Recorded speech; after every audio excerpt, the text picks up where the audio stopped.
사랑의 주님, 오늘도 말씀하여 주시옵소서. 성령의 빛을 비추어 주시옵소서.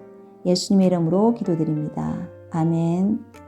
오늘의 말씀은 마가복음 9장 11절에서 19절 말씀입니다. 11절에서 13절. 이에 예수께 묻자와 이르되 어찌하여 서기관들이 엘리야가 먼저 와야 하리라 하나이까. 이르시되 엘리야가 과연 먼저 와서 모든 것을 회복하거니와 어찌 인자에 대하여 기록하기를 많은 고난을 받고 멸시를 당하리라 하였느냐. 그러나 내가 너에게 이르노니 엘리야가 왔을 때 기록된 바와 같이 사람들이 함부로 대우하였느니라 하시니라. 당시 유대인들은 말라기서 4장 5절 말씀을 근거로 메시아가 오기 전에 엘리야가 먼저 온다고 믿었습니다. 그런데 제자들은 예수님을 따라다니면서도 엘리야가 이미 온 것을 모릅니다. 죄와 회개와 심판을 외친 침례 요한, 그가 바로 구약에 예언된 엘리야였습니다. 예수님은 분명히 말씀하십니다. 엘리야는 이미 왔다. 그러나 사람들이 그를 알아보지 못했고 함부로 대했다는 것입니다. 내 곁에 회복을 외치는 엘리야가 왔는데 너무나 초라하고 너무 없어 보이는 비천한 모습으로 죄를 찌르니 받아들이질 못하고 죽였습니다. 예수님의 길은 제자들이 기대하는 영광의 길이 아니라 고난의 길입니다. 사람은 잘 되는 것, 잘 사는 것을 원하지만 하나님은 고난을 말씀하십니다. 제자들은 영광, 성공을 기대하는데 예수님은 고난과 십자가를 말씀하십니다. 예수님은 우리의 성공을 위해 오신 것이 아니라 우리의 죄를 대신하기 위해 오셨습니다. 그러므로 내가 내 죄를 보는 것이 은혜입니다. 미움이 살인죄라고 하셨는데 그저 나는 피해자라고만 생각하면 결코 죄의 사슬에서 나올 수 없습니다.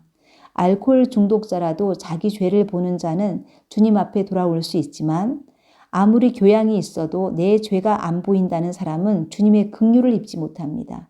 진정 주님만 보는 사람은 내 죄가 보입니다. 그리고 내 죄를 볼 줄 아는 사람이 주님의 십자가의 의미를 알 수 있습니다. 14절에서 17절 말씀. 이에 그들이 제자들에게 와서 보니 큰 무리가 그들을 둘러싸고 서기관들이 그들과 더불어 변론하고 있더라. 온 무리가 곧 예수를 보고 매우 놀라며 달려와 문안하거늘 예수께서 물으시되 너희가 무엇을 그들과 변론하느냐. 무리 중에 하나가 대답하되 선생님, 말 못하게 귀신 들린 내 아들을 선생님께 데려왔나이다. 예수님과 세 제자가 산 아래로 내려오자 다른 제자들과 서기관들이 열띤 논쟁을 벌이고 있었습니다. 산 위에서는 영광의 임재가 충만했었는데 산 아래는 갈등과 문제가 충만합니다. 그러나 신앙은 산 위에 계속 머무는 것이 아니라 산 아래 문제 많은 현실 속으로 들어가는 것입니다. 고난 중에 주님을 찾아가 아뢰는 것이 치유의 시작입니다. 한 사람이 귀신 들린 자기 아들을 보면서 땅끝까지 내려가는 경험을 했기에 예수님을 찾아왔습니다. 내 삶에 절박함이 있습니까? 혼자서 참고 견디는 것이 아니라 진정한 치유자이신 예수님께 나가십시오. 땅끝까지 내려가는 절박한 경험이 오히려 예수님을 찾게 하는 복의 통로입니다. 주님은 나의 처지를 알고 꿇어 엎드리는 한 사람을 고쳐주십니다. 18절에서 19절 말씀. 귀신이 어디서든지 그를 잡으면 거꾸러져 거품을 흘리며 이를 갈며 그리고 파리해지는지라. 내가 선생님의 제자들에게 내쫓아 달라고 하였으나 그들이 능히 하지 못하더이다. 대답하여 이르시되 믿음이 없는 세대여 내가 얼마나 너희와 함께 있으며 얼마나 너희에게 참으리요. 그를 내게로 데려오라 하시매.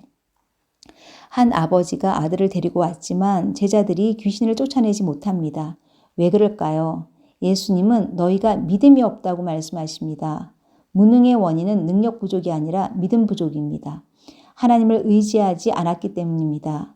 제자들은 아마 우리가 이미 해봤잖아. 이 정도는 할 수 있어라고 생각했을 수도 있습니다. 그런데 그 순간 하나님을 의존하는 마음이 사라집니다. 말씀도 들었고 능력도 경험했지만 철저하게 겸손한 마음으로 하나님을 의존하는 믿음이 없으면 능히 아무것도 할 수 없습니다. 예수님 없이 내 힘으로 할 수 있는 것은 없습니다. 예수님을 의지하는 것이 바로 기도입니다. 결과를 주님께 맡기고 겸손히 손을 뻗는 것이 믿음입니다.